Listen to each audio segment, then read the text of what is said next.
Adequate notice was given to parties for this purpose, and this was done to facilitate participation of members who are connecting to the sitting through the virtual platform. The members who will pose supplementary questions will be recognized by the presiding officer. In allocating opportunities for supplementary questions, the principle of fairness, amongst others, has been applied.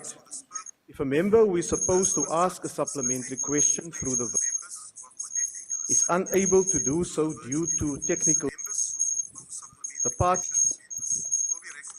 question on behalf of their member, and when all supplementary questions has been answered by the executive, we'll proceed to the next question on the order paper. The first question has been asked by the Honorable F.D. Kasa to the Minister of Cooperative Governance and Traditional Affairs. The Honorable Minister. Thank you very much. The Department of Cooperative Governance in 2018 released the framework for LED, which is local economic development. The main intention of this was to guide all municipalities on how to approach LED in their areas of jurisdiction. And pursuant to the framework, the department partnered with various stakeholders. The first one was Anglo-American of South Africa, the branch, and Sibanye Stillwater, to, amongst others, strengthen the capability of municipalities and further assist in the infrastructure development of local municipalities. As we are speaking, Anglo-American is doing wastewater in the municipality of Bujanala, and the Still Sibanye has finalized and concluded with LGCTA the training manuals for all local municipalities on LED.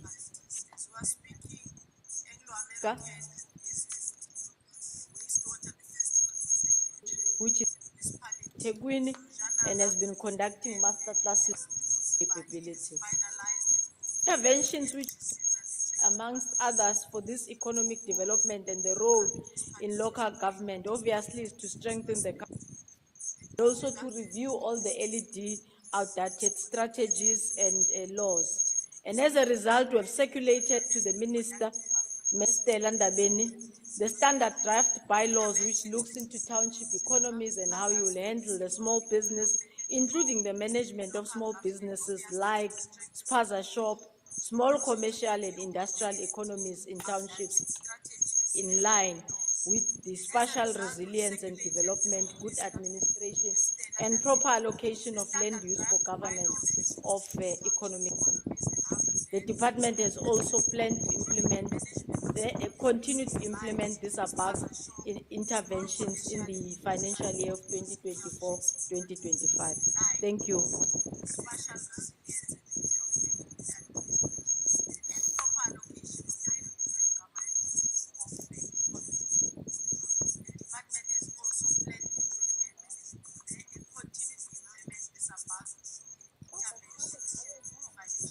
Leveraging their local competitive advantage and developing new industries through the economic plan. Catalytic projects in generating employment and fostering economic growth at local government level and private investment. Could you provide insight into the extent to which your department is actively assisting local municipalities in forming such projects, public and private sector? Minister. Thank you, Honorable House Chair. Confirmation of all our DD1 plan catalytic project is already beginning to show results. It's a collaborative effort, obviously, between the three spheres of government, and will side, for example, with the assistance of the Municipal Infrastructure Support Agency, MISA in brief, the 6 catalytic projects which have been concluded between Governormbeki Municipality and Saso, Skukune District Municipality, led by the Department of Water and Sanitation, consolidated all the 6 mining houses to develop water to the tune of about 6 billion for the Libalelo water works. And we also, within these intergovernmental forums and structures, continue to provide guidance and assistance through the provincial support teams, which are headed by the Office of the Premier, supported by MISAS. And we have also developed and put experts, for example, in about 11 municipalities in the Northwest. They've established a result management office, which ensures that we give the skills for the identification and the financing. And finally, the department has contracted DBSA on behalf of municipalities, one, to develop catalytic projects, but to also find a pipeline and streams of financing projects that could be able to develop locally for municipalities and financially may not be affordable to those municipalities. Thank you, House Chair. Thank you. The second supplementary asked by the Honorable M.G.E. Hendricks. The Honorable Hendricks.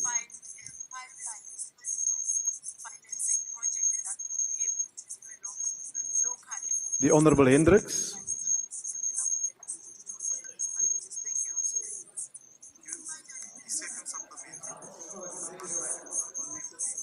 The Honourable Member is online, but his microphone is muted.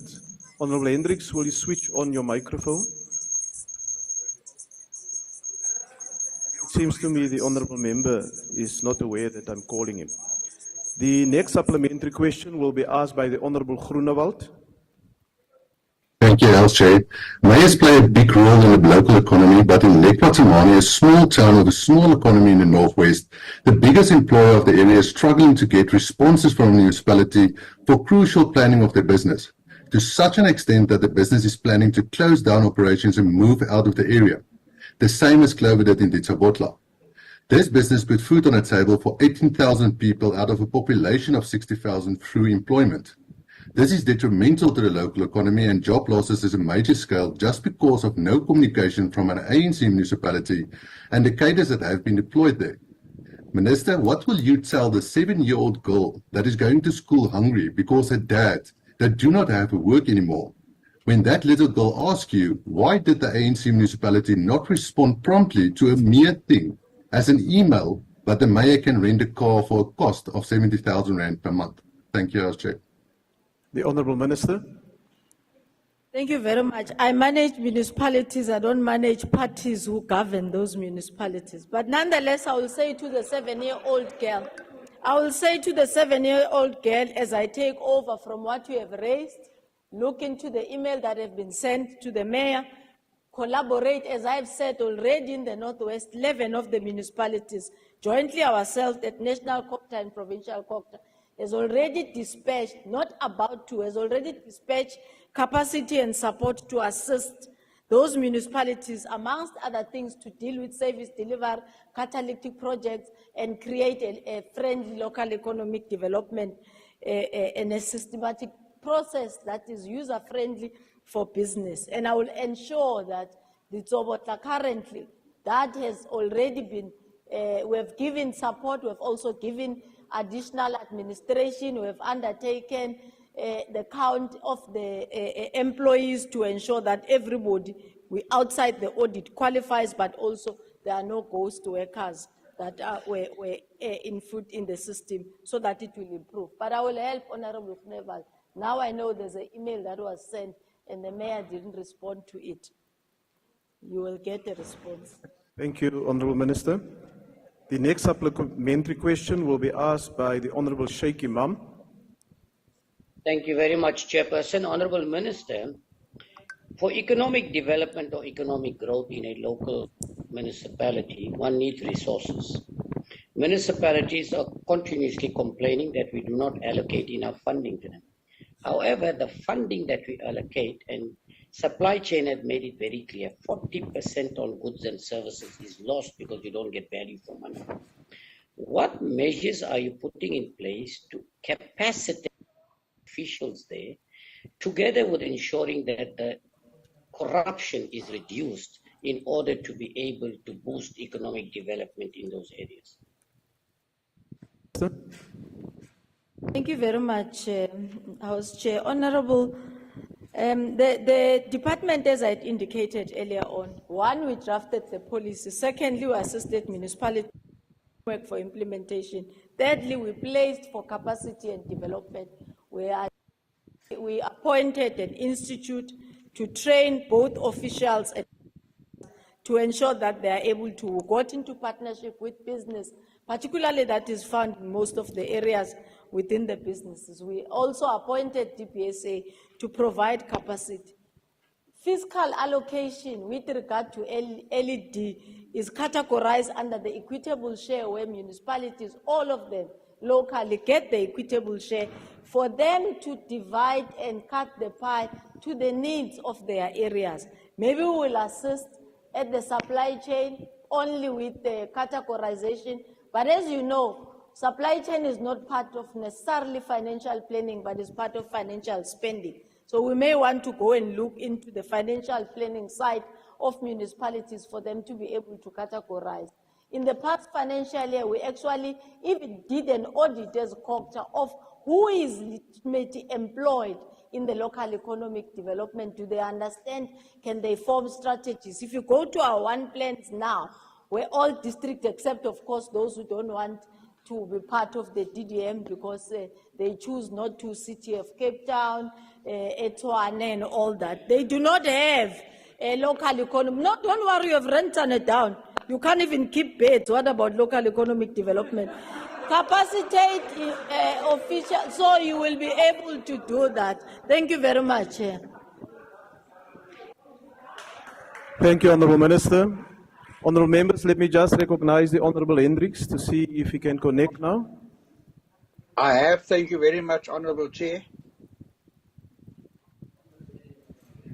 Please proceed, Honourable Hendricks. Thank you very much. Minister, the government has provided 2 billion rand to combat gender-based violence. And this money is found in different government departments.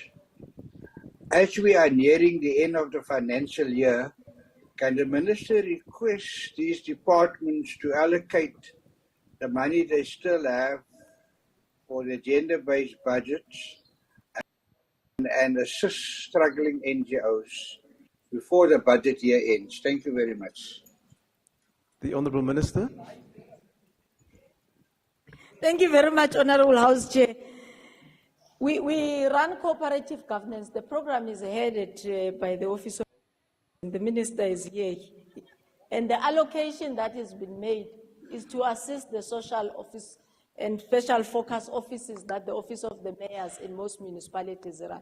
It's not a direct budget that goes to municipalities. Municipalities also do allocate. I do believe that we could find additional information from our sister department to be able to respond appropriately into the 2 billion, but we do not get an allocation. But yet mayors are not stopped from their own to allocate for GPV and any other societal ill, substance abuse and all that they could be prevalent in their area to deal with them on the social ills. On 2 billion,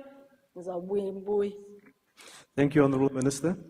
Honourable members, will proceed to the next question, which is question number 162, that has been asked by the Honourable Schreiber to the Minister of Public Service and Administration. The Honourable Minister. Thank you, House Chair. In view of the recent recommendations by, that's the question. The response is to the effect that all appointments in the public service are made in terms of legislation employment of employees in the entire public service, which are the Public Service Act of 1994, the Employment of Educators Act of 1998, the Correctional Services Act of 1998, the Defense Act of 2002, the Intelligence Services Act of 2002, and the South African Police Act of 1995. The Minister continues to lead and support the government policy on professionalization of the public service, which is an initiative emanating from the President's response plan to the Judicial Commission of Inquiry into allegations of state state capture, corruption and fraud in the public sector, including organs of state. As this issue is currently on appeal by the Democratic Alliance, let me remind this House that the has found no wrongdoing by the Department of Public Service and Administration. Thank you, Honorable House Chair. Thank you, Honourable Minister. The first supplementary question will be asked by the Honourable Schreiber. Thank you very much, House Chair. Chair, as I listen to the Minister, I do wonder if she's aware of a new report from the Public Service Commission entitled Public Service Reforms Towards Professionalism, a Public Service Commission Perspective. With this document, the PSC joins the State Capture Commission, the Framework for the Professionalisation of the Public Sector, and the new Code for Ethical Leadership in its rebellion against cadre deployment. The PSC of Professional Ethics in the Public Sector says, and I quote, "The role of the ANC Deployment Committee cannot be ignored. The current emphasis on political deployment needs to be replaced by a focus on building a professional public service that is sufficiently autonomous to insulate it from political patronage." End quote. Chair, rebellion against cadre deployment, the Deputy President yesterday told the National Council of Provinces that ANC cadre deployment is, quote, brilliant. So, Honourable Minister, who do you agree with? The Public Service Commission, which has joined the rebellion against cadre deployment, or the Deputy President, who defies the PSC, the Zondo Commission and other institutions by continuing to defend cadre deployment corruption as brilliant? Thank you. The Honourable Minister.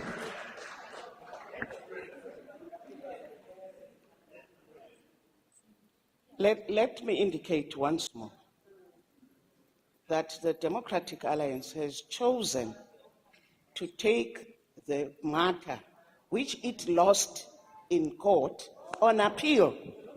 So they can't come and want to reopen that court discussion here. Here, we debate the professionalization report from the PSC is what we are acting on as the ANC-led government. Thank you. Supplementary question will be asked by the Honourable Notnagel. Order, Honourable Members. The Honourable Notnagel. Thank you. The narrative that the deployment of cadres is unconstitutional and unlawful has no basis in law. Hence, the High Court correctly found that the DI failed to point out to any text neither in the Constitution nor any statuses that supports their claims. It is an ideological and philosophical preoccupation of liberal extremists and neoconservatives who want to declare as unlawful and unconstitutional any policy that seeks to dismantle and transform the apartheid colonial and patriarchal social and economic legacies.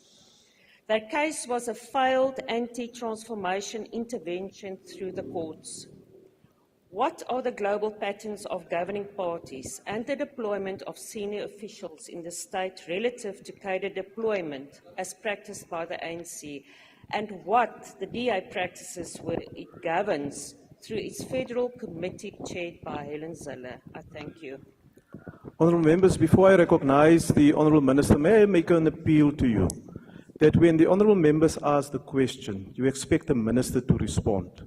But there's such a lot of discussions taking place very loudly in between that it's even difficult from this side to follow what the Honourable Members is saying. So please, if you have an urgent matter that you feel cannot wait until later on, just go out of the chamber and go and discuss it with your colleague outside.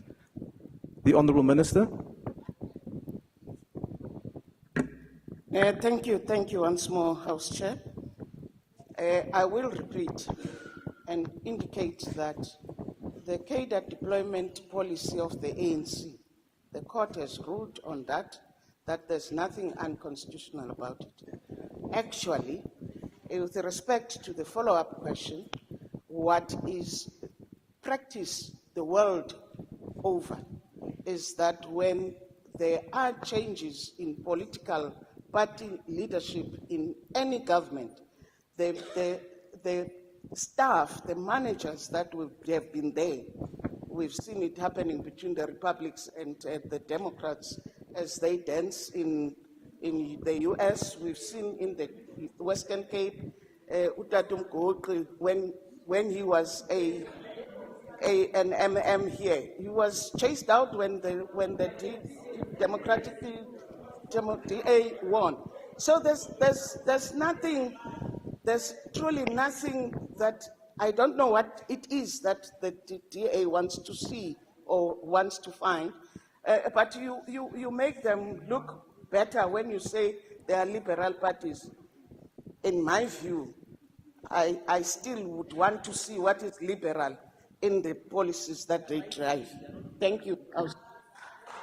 Thank you, Honourable Minister. The third supplementary question will be asked by the Honourable Denner. Thank you, House Chair. Order, Honourable Members. Honourable Minister, a lot of fuss is being made about the professionalisation framework. I think you've mentioned it 4 times in your answers today already. So I want to know, do you agree that the mere fact that the professionalisation framework is necessary 30 years into ANC government is an acknowledgement that the public service has deteriorated under your government to a place where we need this framework and where professionalisation of the public service has to start from scratch? And if you do not agree with that, then why is this professionalisation framework being held as the answer to all the problems that South Africans face with the public service 30 years into ANC governance? Thank you, Minister. Thank you, House Chair. The Honourable Minister. Thank you again, House Chair. It's quite interesting that now, all of a sudden, the professionalisation framework is a fuss. But in any event, let us remind the honourable members that this 30 years, it has been a 30 years of transforming both the public service and society. It's a 30 years of changing the quality of life of citizens. And the drivers of that changing of quality of life are public servants. We can never be comfortable and say, because they are doing well, there's nothing that must be done. The professionalization framework seeks to take to a higher level the rate of transformation that has been taking place, which we have been driving in the public service. Thank you, House Chair. Thank you. The last supplementary question will be asked by the Honourable Sheikh Imam.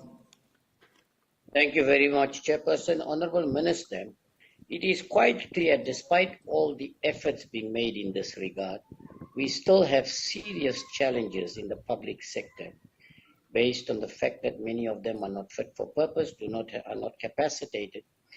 Is it possible that your department can consider having an independent body to deal with the issues of appointments and employment of office bearers?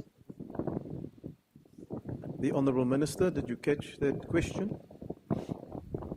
It's just the last part, which talks about the independent body. I'm not sure to do what. Can I repeat, Chairperson? Honourable Sheikh Imam, will you just clearly repeat the question? And speak into your Chairperson. microphone, please. Okay. Thank you, Chairperson. Honourable Minister, despite all the efforts to deal with the issue of the appointments and or employment of office bearers in the country, we are still sitting with a serious problem of the lack of capacity and corruption and cadre deployment amongst all political parties. Is it possible for us to have an independent body of experts to deal with the appointments and employments without any interference from politicians, political parties? Thank you. Honourable Minister. Thank you, House Chair. Let me remind the honourable members here that in front of the NCOP now, this House first approved 2 bills which talk to the agenda into the 7th term of office around how to further professionalize the public service. And part of those bills talk to the question of appointments, how they will be conducted. I'm not sure now what the honorable member, when they have passed the bill, what is this that is new that he expects of me? Thank you, House Chair. Thank you, Honourable Minister. That concludes that question. Yes, Honourable Member, why are you rising? Sorry, Chair, I'd just like to rise on a point of privilege and Section 47(3)(c) of the Constitution, which deals with membership of Parliament. Now, the Honourable Sheikh had a press conference last week where he announced himself as starting a new party. Now, I think it's important. Let's give the Honourable Member a chance. Order, Honourable Members. Order, order. Maybe you know a little bit more than I do, but let's hear the member.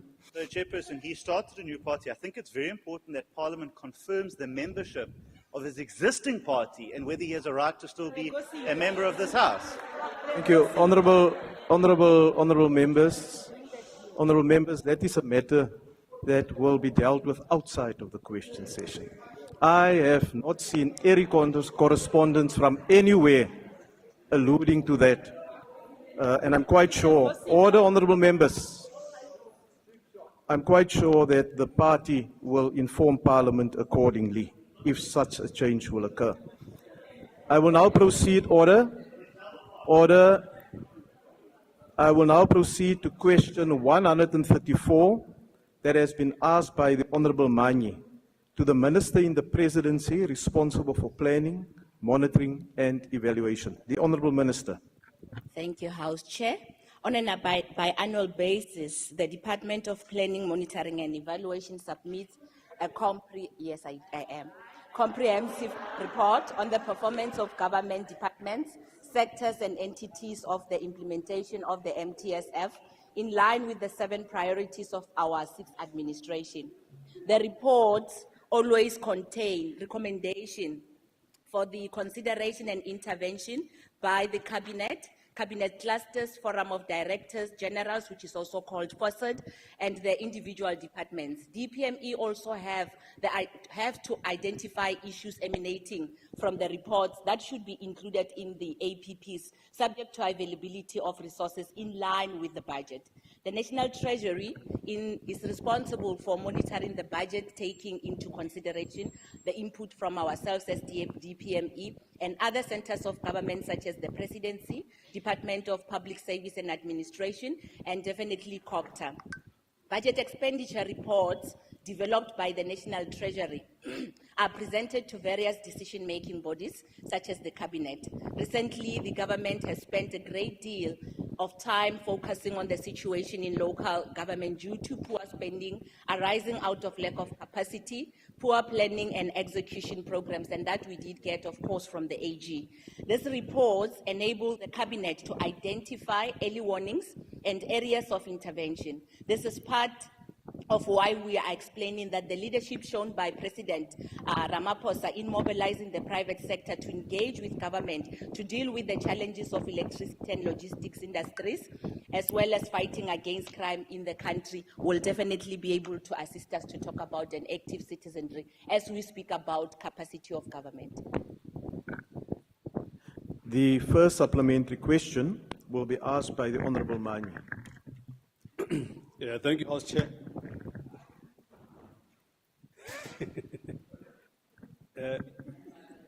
Minister, you know, actually, as I sort of predicted that you would go in broad strokes, could you take South African people into your confidence and elaborate on the specific early warning indicators that you observed regarding this deteriorating government performance and increasing budget deficit? What exactly did you see, if you saw anything? The Honourable Minister. Thank you, House Chair. I've just explained that the National Treasury is the one that is responsible for budgets. Now, how do we see if APPs are not going to be implemented in time? We do that by sitting, which is usually a panel that is made out of the President, myself, and the Deputy President. Then we go through an evaluation and assessment of ministerial... I'm asking for specifics, Minister, please. No. Honorable Mani, honorable members. Order, honorable members. Honorable Mani, you had your chance to ask your question. The minister is now replying. Yes, thank you. You asked a question and I'm replying. It's not you replying, it's me. So you listen to my answer. Listen to my answer. Now, I am saying, if you don't want to listen, it's okay, but I will answer. I am saying that through assessment of priorities that we have put in place from the APP is where we are able to see if programs that have been put in place are actually implemented or they will be derailed. And that's how we are able to then now go around and be able to intervene by writing letters, by engaging, and by making sure that our outcome facilitators would sit with different departments, including municipalities, to ensure that we go through each and everything that we would have been able to identify so that we can respond. That is my answer. The second supplementary question will be asked by the Honorable Pillay. Honourable Minister, planning is a critical factor in determining the success or outcomes of policy implementation. Multiple internal and external factors have been found to cause patterns of underspending in government. What planning interventions is the department implementing to enhance planning at an operational level? The Honourable Minister. Thank you, House Chair. In fact, we have realized that the issue of planning is not only something that is special in our country, but it is all over the globe. We were responsible for something that is called PIKI in AU. I'm just giving an example. And we really realized that one of the reasons that some of the implementation on infrastructure project is not moving forward is precisely because of this challenge. Now, from our side, we're saying that in order to enhance planning at an operational level and to resolve problems in communities, the department has prioritized the tracking of implementation of basic services in local communities. And recently, the DPME assessed 29 municipalities in terms of their capacity to provide basic services. That report was shared with the DGs in governance, state capacity and institutional development cluster. Currently, the report is being discussed in COCTA to work out improvement mechanism to support those municipalities, in addition to various other supportive interventions in place. COCTA is the responsible department to coordinate the implementation of DPME's recommendations at local government level. The DPME has also collaborated with the Department of Cooperative Governance to analyze and improve the quality of the DDMs. One plans in order to provide a coherent, longer-term vision and plan to each district and the metropolitan areas, drawing inputs from all government and broader society. Lately, I've been informed that our department has been able to pilot some of the DDMs that are in place, and those are namely OR Tambo and eThekwini and Waterberg. And this have been able to support our cluster interventions to be able to register progress in that regard. Furthermore, the DPME has also tracking frontline services, prioritizing the payment of social grant to ensure the quality of services and have Honourable Minister, thank you for the response. Your time has now expired. Okay. The third supplementary question will be asked by the Honourable Maglua. The Honourable Maglua. Thank you, House Chair. Minister, cadre deployment and corruption is nothing new within the ANC. Do you agree with me, Minister, that cadre deployment and corruption contributes to budget deficits, aging infrastructure, and also investor confidence are very low? You've been mentioning so many reports. Can you, Minister, hand those reports over to me after this sitting? Because the DA has a better plan to rescue South Africa. Not reports and nothing is happening. in our country. Thank you. The Honourable Minister. Cadre development is a very important part of making sure that whatever it is that any political party needs to make sure that it happens when they win elections is actually deploying. And I'm saying this precisely because when you do cadre development, you take people who are qualified to ensure that whatever it is that you have said in your manifesto does take place. That's what cadre development is about. And I think there's a misconception about that, but we will have education to assist you with that. In terms of the report, there is always a platform where you can go and get those reports. Whatever it is that you need are on platform of government websites. You can freely just go into your smartphone or whatever it is that you have and get it for yourself. I'm not your PA. Thank you. Order. The last supplementary question. Order, honourable members. Order, honourable members. The last supplementary question will be asked by the Honourable Ntshavheni. Thank you, House Chairperson. In light of various plans and initiatives launched by President Ramaphosa, such as the economic recovery and reconstruction Honourable members, I requested you earlier that we give the minister who is supposed to respond to the question a fair opportunity to hear the follow-up question. Otherwise, the minister will not be able to respond. Please abide by that. Honourable member, why do you want to be recognized?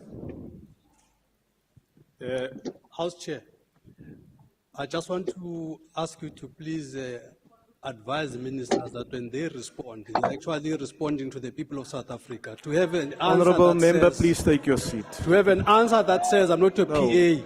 No, please take your seat. It's an out of order answer. Honourable member, take your seat. Order. Order, honourable members. The Honourable Ntshavheni. Thank you.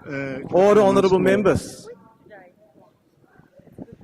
In light of the various plans and initiatives launched by President Ramaphosa, such as Recovery and Reconstruction Plan and the ESCOM Compact, how does the ministry assess the alignment of these initiatives with the key elements outlined in the proposed economy roadmap, taking into account the shortcomings of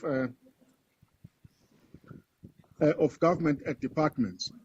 When one even go further to look into the challenges that government departments have returned some of its unspent funds back to Treasury, but delivery has not been provided to the communities. What is the minister's response on that one? Thank you. The Honourable Minister. Thank you, House Chair. I couldn't hear the whole question.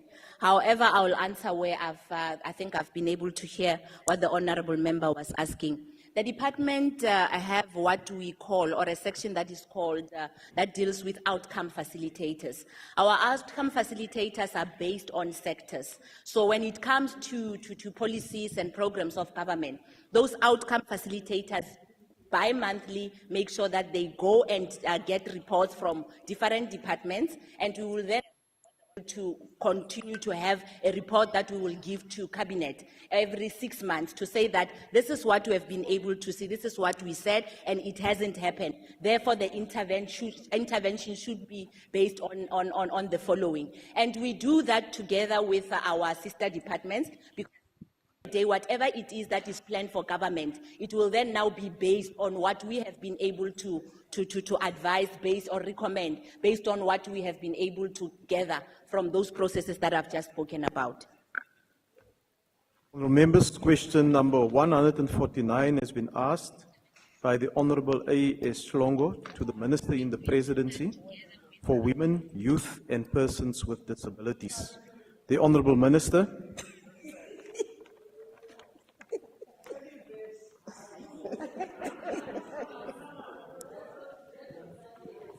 Thank you very much, House Chair.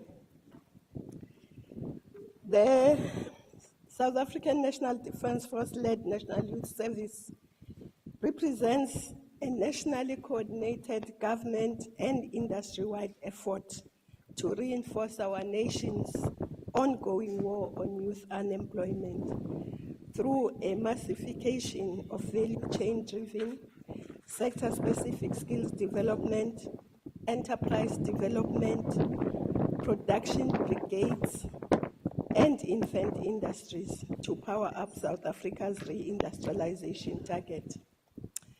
In response to high structural unemployment, lack of industrial dynamism, high levels of market concentration, and legacy barriers to market access for new players, the program will reinforce a deliberate skills to industry pipeline by training, capacitating, and leveraging the linkages between research and development, productivity, and empowerment of emerging industrialists. To this end, each national service stream or pathway, whichever you want to call it, will have an enterprise development, technology transfer, commercialization unit responsible for infant industries development, product development, market access, and of course expansion to region and to global value chains. We expect the program to nurture and graduate sustainable and viable commercial enterprises that will absorb national service graduates and trade in domestic and regional markets. Further, we will bring together all government departments and agencies to leverage the rich capacity, will, and nationwide presence of the South African National Defence Force for skills development, technology transfer, practical work-based learning, and of course, the Defence Force will also build character and leadership capabilities. The government-wide initiative will also capacity youth into patriotic force multipliers and first responders to some of the nation's most immediate challenges, such as natural disasters, crime, declining infrastructure, low-level literacy, inadequate access to primary health care, amongst others. The initial national service stream will start with 5 streams. The first one would be food and agriculture value chain commercialization. The second will be maritime and oceans economy.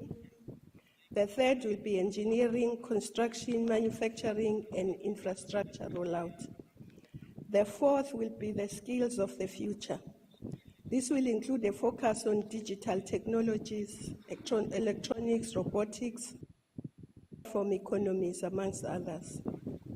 The fifth one would be the defense industries, public safety and security stream. This will include areas such as facility management, aerospace, amongst others. The first cohort will be 100,000 recruited from across the 9 provinces. But of course, that will be the first cohort and it will grow from there. Thank you. Thank you, Honourable Minister. The first supplementary question will be asked by the Honourable Shlongo. Thank you very much, Minister, for the response. The Defence Force is critical in building a nation and is a social and nation symbol. We are happy that this program will allow the youth to gain skills and comprehend patriotism. What social value can the SANDF contribute to our society through their specialized skills and experience? Thank you. The Honourable Minister. Thank you.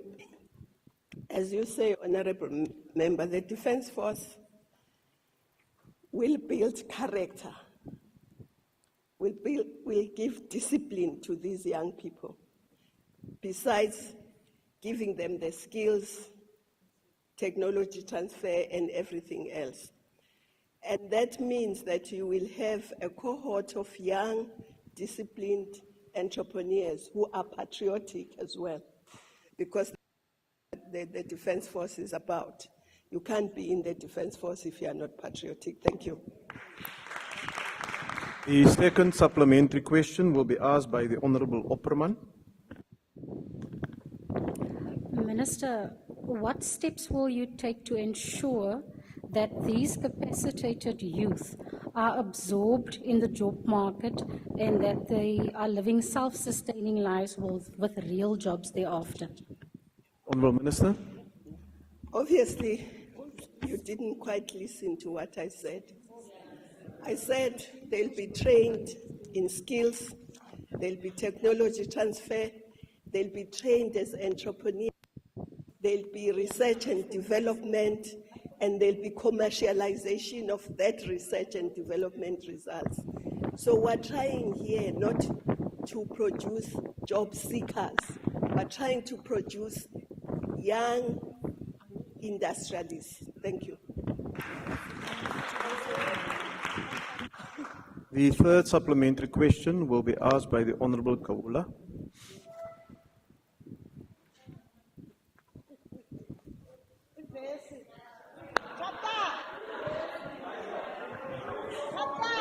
Order, honourable members. Ngibonge Chair. Minister, ngokukhulu nje ukuhlonipha. Umangameli wakho uCyril Ramaphosa wathi ucela ukuthunywa ukuze alethe intuthuko kubantu bala eSouth Africa.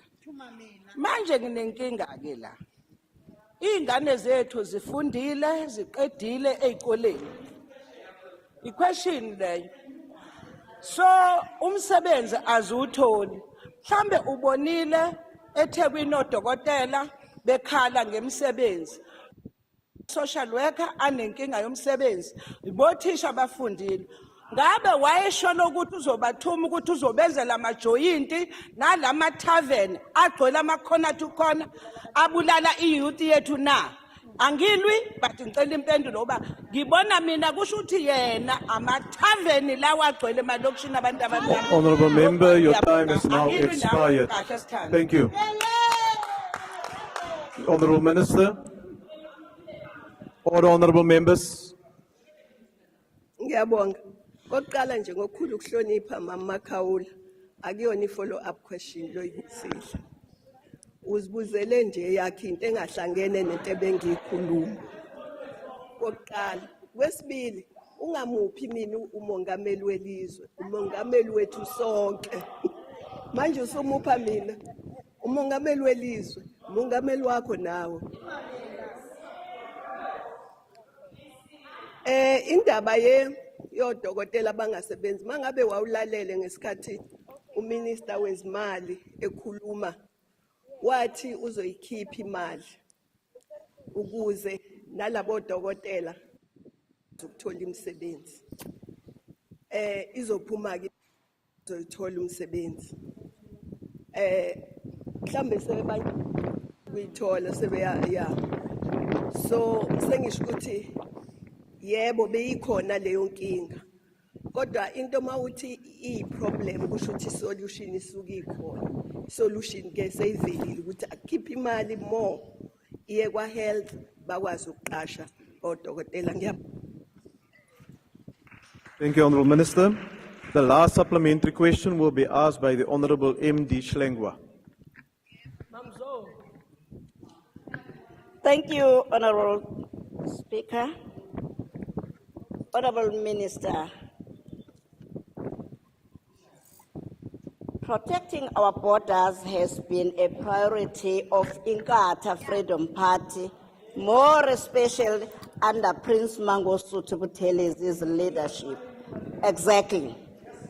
What I would like to know with regard to an African Free Trade Agreement, how will the youth be capacitated under SANDF to protect our borders against illegal exports, damage our economy, and threaten jobs? Thank you. The Honourable Minister.